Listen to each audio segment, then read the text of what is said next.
Hey there, Michigan adventure seekers. Now today, Dave and I are just outside of Charlotte. It's Charlotte, correct? That's right. Charlotte, Michigan. We're with a gentleman named John Wilson who's going to teach us a form of boxing where nobody gets hurt, right? I mean, Not unless you ask for it. Yeah, we're with John Wilson, and how long have people been doing this? They're called shaker boxes, correct? Well, these particular ones are Shaker community design. Right.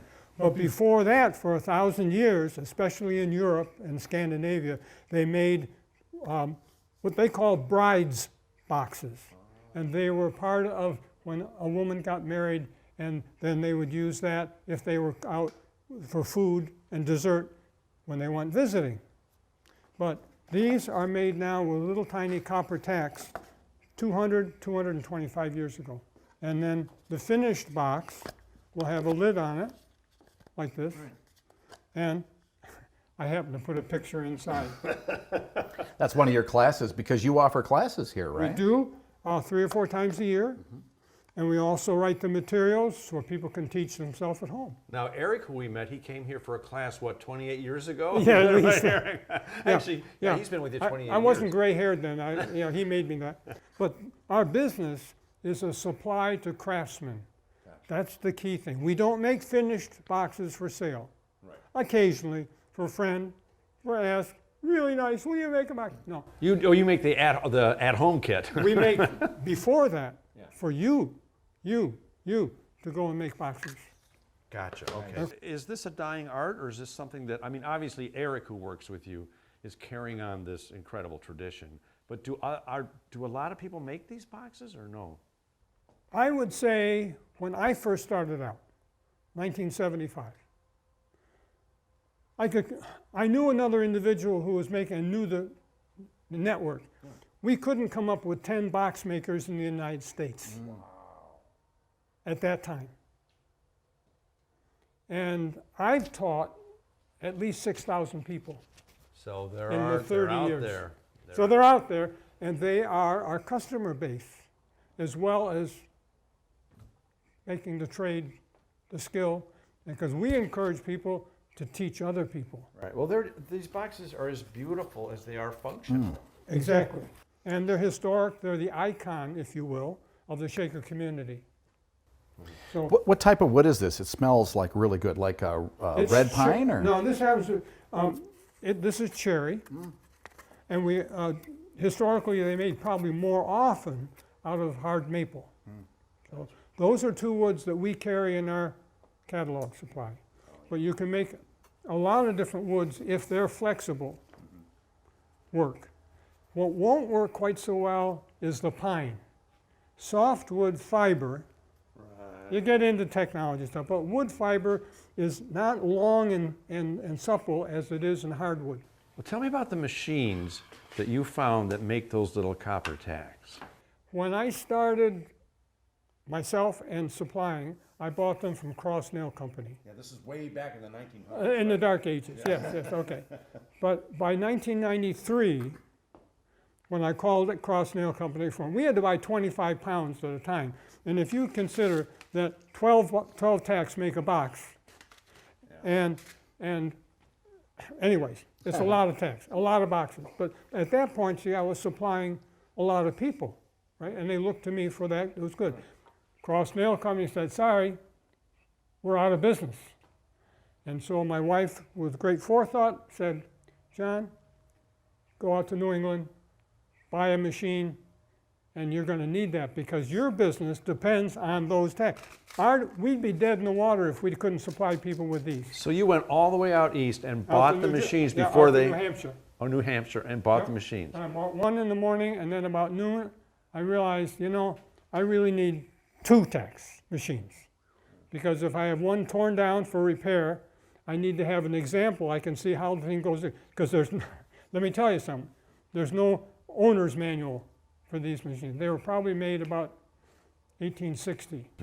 What does it mean to you on an emotional level to know that you're passing this on to so many people? There's satisfaction and feedback. Because if you answer a question directly to the person and says, gee, thanks, Because sometimes they were just like with me, they got a blank stare. You know, dumb looks are free. Huh, I'm good at that. Yeah. And unnecessary. And I think sometimes they're surprised.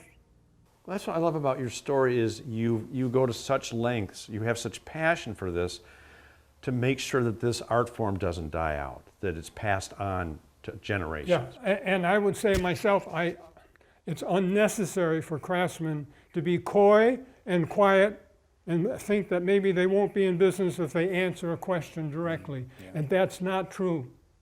Information, ladies and gentlemen, is good business.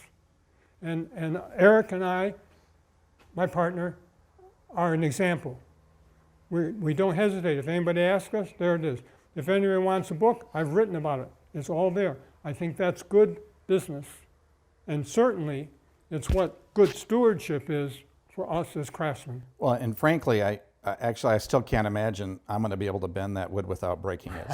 So you're safe anyway. Okay, yeah, and you've covered your tracks right now. So, yeah. Well, like you said, you've got books. I love Eric's story too, the fact that he came here as a kid, saw the value and Yes, yeah, he was a what high, you're doing, a high and school thing, yeah. stayed here 28 years, right, Eric? 28, it's, I can count. And he's still with you, helping to push this forward. So, Well, you know, it's very obvious, having met you and seeing your little home, your tiny home that you showed us, that you know, you are fulfilled through sharing knowledge and information with others, and it's not really all about making money and becoming enriched in that way. You find enrichment in other ways. Right. The wood enables you to do the things you're passionate about. Yeah. And I've always been a teacher. I started out as an anthropologist. oh, how'd that work out for you? Well, for 10 years, Let me introduce you to Tom. I taught at Purdue University, the Michigan State University, and Albion College. Yeah. And for 10 years. Well, ladies and gentlemen, there's three things you got to remember. One, these are shaker boxes. They're awesome. His name is John Wilson. I know that because his name's on his shirt. And this is really something you guys should learn to do, don't you think, Dave? Absolutely. In fact, I'm hoping we learn how to do it now. Is that a challenge? I think so.